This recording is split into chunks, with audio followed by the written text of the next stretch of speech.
अरे गजब कर रहे हो, इतना चिल्ला रहे हो, लग रहा है कि पता नहीं क्या कर डालोगे यार। जनता का वोट भरोसा पैदा करो, चिल्लाने की जरूरत ही नहीं पड़ेगी, वोट मिलेगा तो।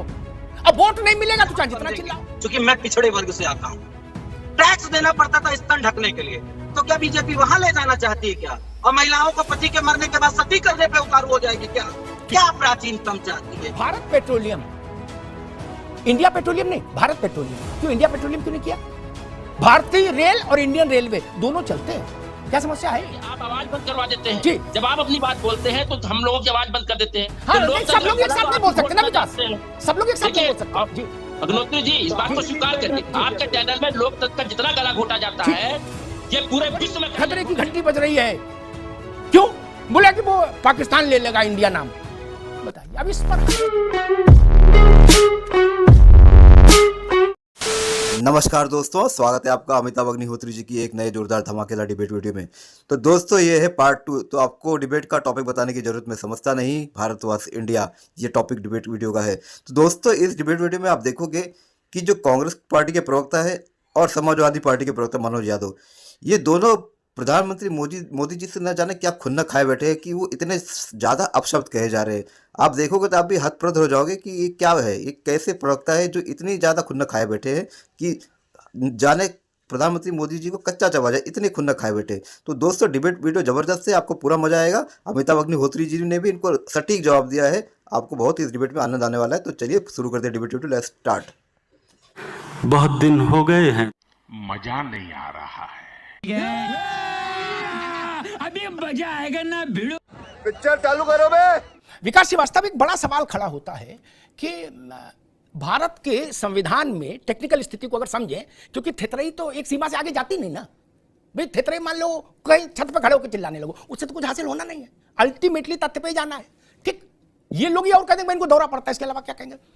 मूल प्रश्न खड़ा होता है, संविधान ने भारत और इंडिया दोनों शब्दों की अनुमति दी।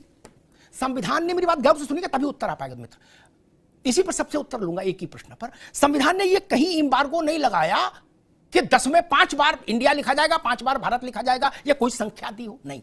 संविधान ने यह भी निरूपित नहीं किया कि इन नया मनोज अभी नहीं आएंगे तुम्हारे पास, कि इन अवसरों पर भारत लिखा जाएगा, इन अवसरों पर इंडिया, यह भी नहीं आया। फिर समस्या क्या है? अभी तो कुछ भी संविधान के चार दीवारी के बाहर हुआ ही नहीं। या आप कांग्रेस को लगता है कि संविधान की ही चार दीवारी कहीं लांग दी गई? विकास श्रीवास्तव, देखिए, भारत का जो संविधान है, बाबा साहब और ड्राफ्टिंग कमेटी ने जितनी बार लिखा है उसमें इंडिया और भारत दोनों शब्द का इस्तेमाल किया है। कहीं ये उन लोगों का अधिकार है जिसने इस देश को अपने खून पसीने से आजाद कराया है, निर्माण किया है, जिसका देश की आजादी में एक बूंद पसीना ना बहा हो, जो अंग्रेजों का दलाली किया हो, जिसने भारत छोड़ो आंदोलन का विरोध किया हो, जिसने इस भारत के टुकड़े किए हो। 2 नेशन थ्योरी कौन लेकर आया? इन्हीं के सावरकर लेकर आए, गोलवरकर लेकर आए, भारत को टुकड़े करने वाले लोग, जिसने भारत की सीमाओं को सुरक्षित किया। नहीं तो अब क्या आप ये कह रहे हो कि कांग्रेस को सत्ता चलाने का अधिकार दे दिया जाए? चुनाव में जीत के आओ, आप सत्ता चलाओ भाई। मनमोहन सिंह के समय आप चला रहे थे ना, अब तो दुख नहीं। मेरी बात पूरी होने दीजिए, क्योंकि आप आवाज बंद करवा देते हैं। जब आप अपनी बात बोलते हैं तो हम लोगों की आवाज बंद कर देते हैं। हाँ, सब लोग एक साथ नहीं बोल सकते ना विकास, सब लोग एक साथ नहीं बोल सकते। जी अग्निहोत्री जी, इस बात को स्वीकार करिए, आपके चैनल में लोकतंत्र का जितना गला घोटा जाता है ये पूरे विश्व में कहीं नहीं घोटा जाता होगा। किम जोंग के बाद अगर आपके अलावा कोई ऐसा पत्रकार नहीं है जो लोगों की राइट टू स्पीच जो भारत संविधान में मिली है उसको छीनने का काम किया जाता है। या तो मोदी जी आपके पीछे पीछे चल रहे हैं, उससे आगे आप चल रहे हैं। ठीक है, ठीक है। जिन लोगों का भारत के निर्माण में, भारत के विकास में, भारत के उत्थान में, वैश्विक स्तर में, भारत की पहचान में रत्ती भर भी कोई लेश मात्र भी कंट्रीब्यूशन ना हो, वो लोग इसको नहीं तय करेंगे।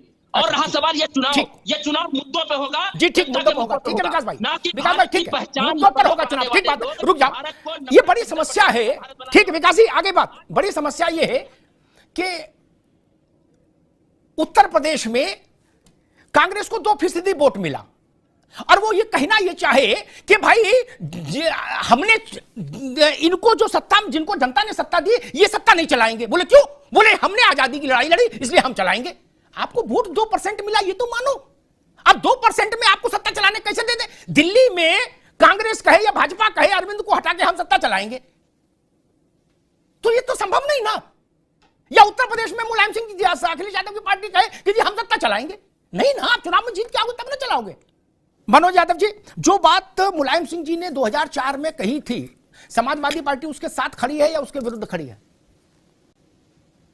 देखिए, तब भी संविधान के दायरे में रह के बात कही गई थी और सरकार से एक मांग की गई थी।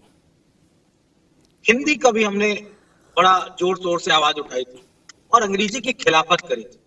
नेताजी के बारे में आपको पता, लेकिन वो बातें मानी नहीं गई। वो इसलिए नहीं मानी गई कि एक व्यक्ति अवतार लेगा 2014 में प्रधानमंत्री पद का, तो वो ये बात कहेगा तो देश सुनेगा। बाकी तो सब बेकार थे, फर्जी डिग्री वाले नेता थे। बाकी 8वीं पास फर्जी डिग्री। अब ये नया आया है बैचलर ऑफ मास्टर ऑफ करके, पता नहीं लंदन से आया है कि हार्वर्ड से आया है कि हार्ड वर्क से आया है। अब ये जो करेगा बेहतर करेगा, और तो कोई कुछ क्या नहीं जा रहा है, उनकी बात खत्म। मैं ऐसा मानता हूँ। एक चीज देखिए, प्राचीनतम की तरफ अगर ज्यादा आरएसएस और बीजेपी को चलने का शौक है तो मैं अपना डर बता दे रहा हूँ। डर क्या है हमारा? डर क्या है? देश के लोगों का डर। अगर प्राचीनतम पर चलेंगे तो सिर्फ अयोध्या काहे लिखेंगे हम? हैदराबाद अयोध्या ही काहे लिखेंगे हम? साकेतपुरी लिखेंगे भाई, हमको अयोध्या नहीं पसंद है। तो और प्राचीन में चलेंगे तो हम हिंदी नहीं बोलेंगे, हम पाली बोलेंगे, पाली भाषा का प्रयोग करेंगे, हिंदी का नहीं करेंगे साहब। और प्राचीनतम चलेंगे तो जब देश में दलितों, पिछड़ों, किसानों, मजदूरों की बहन बेटियों को स्तन ढकने के लिए टैक्स देना पड़ता था। आप शायद हो सकता है ये दर्द ना समझे, हम समझेंगे क्योंकि मैं पिछड़े वर्ग से आता हूं। टैक्स देना पड़ता था स्तन ढकने के लिए। तो क्या बीजेपी वहां ले जाना चाहती है क्या? और महिलाओं को पति के मरने के बाद सती करने पे उतारू हो जाएगी क्या? क्या प्राचीनतम चाहती है? क्या चाहती है आरएसएस? मैं तो सीधा पूछूंगा। और 8वीं पढ़ा और डिग्री फर्जी वाले आदमी से ठीक है, प्रेसिडेंट ऑफ भारत लिखा जाएगा, ठीक तो है, ग्रामर का ठीक, सही उपयोग नहीं कर पाएगा। जाहिल जाहिल रहेगा, गंवार गंवार रहेगा, फर्जी डिग्री वाला फर्जी डिग्री वाला ठीक है, वो ग्रामर का सही इस्तेमाल नहीं कर सकता, नहीं कर सकता, नहीं कर सकता। ठीक है, पढ़ा लिखा नेता चाहिए देश को, जाहिल नहीं चाहिए। क्विट इंडिया और भारत छोड़ो, दोनों बातें अमिताभ जी देश के देखी हैं। ठीक ठीक मनोज यादव, आगे बात अब अवनीश त्यागी, अब आप रुकना होगा भैया, अब रुकना होगा, चिल्लाओ नहीं। अरे कहाँ इतना उत्तेजित हो रहे हो यार? अभी चुनाव आ तो रहा है, 8 तारीख को रिजल्ट आ रहा है, एक रिजल्ट तो आ ही रहा, काय को इतना चिल्ला रहे हो? अब अरे गजब कर रहे हो, इतना चिल्ला रहे हो, लग रहा है कि पता नहीं क्या कर डालोगे यार। जनता का वोट भरोसा पैदा करो, चिल्लाने की जरूरत नहीं पड़ेगी, वोट मिलेगा तो। अब वोट नहीं मिलेगा तो चाहे जितना चिल्लाओ, फिर कुछ नहीं हासिल होगा भैया, ये जान लो। मैं देख रहा हूं समाजवादी पार्टी कांग्रेस से भी ज्यादा उत्तेजित हो गई इस मुहिम में, जबकि देश का नाम क्या रहे, देश की राजकीय भाषा क्या रहेगी, ये सरकार ही तय करेगी। ये कोई भी आदमी तय नहीं कर सकता। शहर का नाम क्या हो, ये भी सरकार तय करेगी, स्टेशन का नाम क्या हो, ये भी सरकार तय करेगी। ये कोई पार्टी के दफ्तर में तय नहीं हो सकता कि ये सपा है, ये बसपा है, ये कांग्रेस है, ये भाजपा है। ना ना, से जो हुकूमत में होगा वही तय करेगा। अच्छा लगे तो और बुरा लगे तो ठंडा पानी पी लो। कि विपक्षी दल पहले तीखी प्रतिक्रिया देते हैं, फिर 5 मिनट बाद उस प्रतिक्रिया से पीछे हटते हुए कहते हैं भाई मुद्दों की बात करो। क्या यह बेहतर नहीं हो मनोज यादव कि जो चीज आपको लगता है कि नॉन इशू है उस पर प्रतिक्रिया मत दीजिए, अपने इशूज पर टिके रहिए। नहीं, उस पर प्रतिक्रिया देने की क्या जरूरत थी कि राष्ट्रपति भवन खाली करें? राष्ट्रपति ये बोलने की जरूरत नहीं थी। कहते थे हमारे लिए नॉन इशू है, जो बात लिखी गई है इनविटेशन कार्ड में वो हमारे लिए नॉन इशू है, बात खत्म हो गई। हम अपने मुद्दे पर कायम है, भूख पर, बेरोजगारी पर, महंगाई पर, जिस पर भी आपको चुनाव लड़ना, जाति जनगणना एंड ऑल, उस पर रहना चाहिए था। पूरी प्रक्रिया भी दोगे, ताल भी ठोकोगे, फिर अचानक से विड्रॉ कर लोगे, कहोगे देखो मुद्दों की बात नहीं कर रहे हो, कहां की बातें कर रहे हो। नहीं, तो प्रतिक्रिया नहीं देनी चाहिए और ये जनता को बता देना चाहिए कि हमारे निगाह में ये मुद्दा नॉन एग्जिस्टिंग है, इस मुद्दे का कोई वजूद नहीं हमारी निगाह में, ये बोल देना चाहिए था मनोज जी। महाकवि रचयिता तुलसीदास जी ने जब रामचरितमानस लिखा था तो उसमें लगातार श्रीलंका का जिक्र किया था, लेकिन जब हम आधुनिक भारत में आए तो हमको कहीं श्रीलंका दिख ही नहीं रहा। हम स्कोप सब लगा रहे थे, कहीं श्रीलंका दिख ही नहीं रहा था। इस देश की एक प्रधानमंत्री थी श्रीमती इंदिरा गांधी जी ने, उन्होंने श्रीलंका को ढूंढा और उस जो सिलोन था उसको बड़ी मदद करके, आर्थिक मदद करके श्रीमती इंदिरा गांधी जी ने सिलोन को श्रीलंका किया, जिससे कि तुलसीदास जी की आत्मा को कम से कम श्रीलंका तो मिल जाए। तो मिल गया था श्रीलंका। तो मैं इसलिए इस बात का जिक्र कर रहा हूं अमिताभ जी, बड़े चर्चे होंगे, थोड़ा पीछे के घर का दरवाजा तो खोलो, मजा बहुत आएगा। हम अपने मुद्दे पे रहेंगे, बीजेपी आरएसएस जिन जिन मुद्दों पे ले चलेगी, दावे से करें भगौड़े टाइप के कबीर, हमारा इतिहास भी शानदार रहा है, हम इनके हर मुद्दे का जवाब भी देंगे। अगर ये भारत करना चाहते हैं, इंडिया हटाना का भी जवाब देंगे।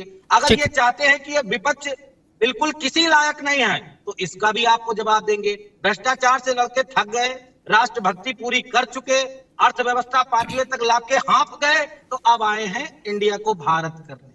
पता चल गया देश को कि 8वीं पास फर्जी डिग्री कितना बेस्ट कर सकता है। अमिताभ जी आपको आगे धन्यवाद। बात जी, आगे मनोज आगे बात। भारत के लोकतंत्र में एक बड़ी कमी यह है कि इसमें थेथरई का इनपुट बहुत ज्यादा है। क्या थेथरई समझते ना आप? अपने कहे पर टिकना नहीं। क्या सोमवार को बोलो मंगल को मुकर जाओ, कोई ना ऐसी बात नहीं। अच्छा मनोज आप मेरी आपकी आवाज नहीं जाएगी ना, अभी अब आई जाएगी नहीं, अभी रुकना होगा। आपको अवसर मिला तो उस वक्त सारी बात कर लेते, अब नहीं आएगी। ठीक, मैं कहता हूं कि मेरे लिए सबसे बड़ा नपना है जनादेश। आप अच्छे हैं तो जनता आपको वोट कर रही है, आप अच्छे नहीं है तो जनता वोट नहीं कर रही, बात खत्म हो गई। नहीं, इसमें एक दूसरे का कुर्ता फाड़ने की तो नौबत नहीं आनी चाहिए। जनता ने जिनको नकार दिया, इसका मतलब लोकतंत्र में जनता उनको पर भरोसा नहीं कर रही। जब अच्छे मानती थी तो वोट करती थी। ये बेसिक चीज सबको ख्याल रखना चाहिए। खैर, अभी तो नाम बदला नहीं गया, तब इतना हंगामा है कि लग रहा है कि तांडव हो जाएगा, भूकंप आ जाएगा। और मासूमियत की इंतहा ये कहते जी हम तो मुद्दा ही नहीं बनाना चाहते, विपक्ष कह रहा है इसको, लेकिन इसमें बोलेंगे लगातार मुद्दा नहीं बनाना चाहते। अब बोलिए कतई मत कहना चुनाव इस पे लड़ेंगे, लेकिन हमारा छोटा बड़ा हर नेता इस पर बोलेगा। अरे भाई साहब फिर बोल काहे को रहे हो? जब आपके लिए नॉन इशू है तो परे करो, जाने दो, आप अपने इशूज पर रहो। आप राष्ट्रपति भवन तक भी खाली कराए दे रहे हो, बोले ये भी हटा दो। क्या रविंद्रनाथ टैगोर पर भी मुकदमा करेंगे? नहीं ना। और एक मैंने जो तर्क रखा उसका उत्तर मुझे नहीं मिला कि भारत की सरकार ने ट्रांसलेशन कराया और भाजपा की सरकार ने नहीं, कांग्रेस की सरकार ने ट्रांसलेशन कराया भारत की विभिन्न भाषाओं में भारत के संविधान का। ठीक, ओरिजिनली दो ही था, हिंदी और अंग्रेजी, लेकिन फिर बाद में करा, जिसमें तमिल है, तेलुगु है, कन्नड़ है, ठीक, बंगला भी है, गुजराती भी है, असमिया भी है। किसी में इंडिया शब्द को नहीं लिया गया। क्यों नहीं लिया? ले सकते थे। एक अजब किस्म की थेतरई आई है कि हिंदी अंग्रेजी एक साथ कर दिया। बताइए, अच्छी नाक कटा दी। उनके ज्ञानवर्धन के लिए बता दूं, कांग्रेस के समय में आजादी के बाद एक नवरत्न कंपनी बनाई गई जिसको नाम दिया गया भारत पेट्रोलियम। क्या उनको अंग्रेजी नहीं आती थी? नेहरू जी को भी अंग्रेजी आती थी, उनकी बिटिया को भी आती थी। तब इस बात का तो उत्तर फिर होगा ना कोई। भारत पेट्रोलियम, इंडिया पेट्रोलियम नहीं, भारत पेट्रोलियम। क्यों इंडिया पेट्रोलियम क्यों नहीं किया? भारतीय रेल और इंडियन रेलवे दोनों चलते हैं, क्या समस्या है? इंडियन आर्मी और भारतीय सेना दोनों चीजें चल रही हैं। अब आपकी तकलीफ भी है कि ना इंडियन आर्मी ज्यादा लिखो और इंडियन सेना कम लिखो, इस तकलीफ का तो कोई इलाज नहीं। फिर एक जो अभिजात की मानसिकता है ना देश में कुछ लोगों की, ये फ्यूडल मेंटालिटी, वो आम जन को तो अपने साथ खड़े नहीं करना चाहते, इसलिए इंडिया को प्रबल करते रहना चाहते हैं। क्या एक नई थ्योरी चलाई जा रही है कि इंडिया इस्तेमाल करो, जैसे सिम कार्ड हो, नाम ना हो गया हो। त्यागी जी, एक नई थ्योरी चल रही है कि इस्तेमाल करो, और नहीं इस्तेमाल करोगे तो यूएन में पाकिस्तान इंडिया ले लेगा जाके। यूएन ना हो गया, मोहल्ले का पंसारी हो गया। अरे यूएन की क्या हैसियत है? इंडिया किसको दे देगा? इंडिया ना हो गया, ऐसा लग रहा है कि लड्डू पेड़ा हो गया। यह भी प्रलाप किया जा रहा है, सोशल मीडिया पर जाके देखिए तो बड़े बड़े विद्वान इस प्रलाप में शामिल है कि बड़ी खतरे की घंटी बज रही है। क्यों? बोला कि वो पाकिस्तान ले लेगा इंडिया नाम। बताइए, अब इस पर हंसे कि रोएं? इस बौद्धिकता पर हंसा जाए कि रोएं? जिस राह पे तुम चल रहे हो बेटा, एक दिन बुरी तरह फंसोगे।